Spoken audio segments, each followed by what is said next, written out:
Bueno, muy buenas, señores. Vamos a empezar ya a trabajar con bases de datos y para ello lo primero que vamos a ver es el ADO.NET. ¿Qué es ADO.NET? Bueno, pues las siglas ADO son de ActiveX Data Object, que es la tecnología de acceso más avanzada de Visual Studio.NET dentro del framework.NET.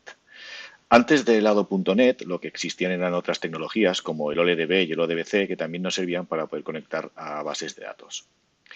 Nosotros vamos a conectar a base de datos a una base de datos que es el SQL Server.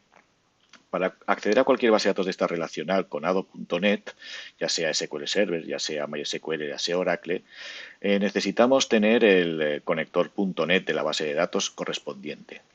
El de SQL Server lo vamos a tener gracias a que ya tendremos el framework de .NET instalado en nuestro PC, ya sea porque tenemos un Windows, que normalmente ya viene en el Windows, o bajando el framework, o por ejemplo porque hemos instalado el Visual Studio.NET, que también ya tiene este framework. Si no fuese así, por ejemplo, si utilizásemos MySQL no sería así, deberíamos ir a la página oficial de MySQL y bajarnos el conector .NET del MySQL, por ejemplo. Y también podríamos realizar lo mismo que vamos a realizar con el SQL Server. Bueno, una vez ya tengamos instalado el conector .NET o el proveedor de datos .NET del .NET Framework, veremos que lo que nos ha instalado es esto que tenemos aquí a la izquierda. Veis que pone, por ejemplo, Connection, Command, Data Reader, Data Adapter. Pues eso, nos va a instalar unas clases que vamos a poder utilizar en nuestras aplicaciones .NET, ¿vale? Como dicen cada una de estas clases, pues veremos que el Connection nos servirá para indicar la conexión a la base de datos al servidor y a la base de datos que nos queremos conectar. Con el command podremos ejecutar sentencias SQL. Con el data reader lo que veremos es que nos devolverá datos, por ejemplo, serán datos, una select, pues el resultado de una select.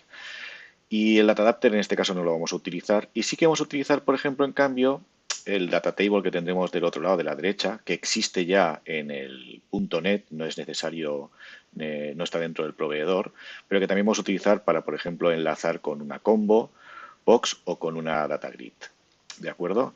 Entonces, por ejemplo, lo bueno que tienen estos proveedores de datos.NET es que Microsoft obliga a que todos estos proveedores tengan las mismas clases y las mismas propiedades y los mismos métodos. Es decir, todos los proveedores de datos, ya sea de SQL Server, de MySQL o de Oracle, tendrán la clase Connection, por ejemplo, ¿vale?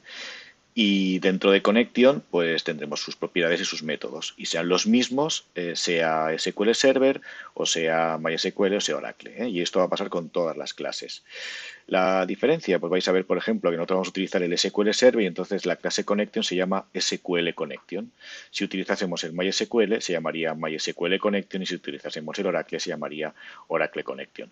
Y luego las propiedades y métodos se llaman idénticos. Pues, por ejemplo, vamos a abrir una conexión y vamos a ver que utilizaremos el método Open. Pues el método Open existiría tanto en el SQL Connection como en el MySQL Connection como en el Oracle Connection.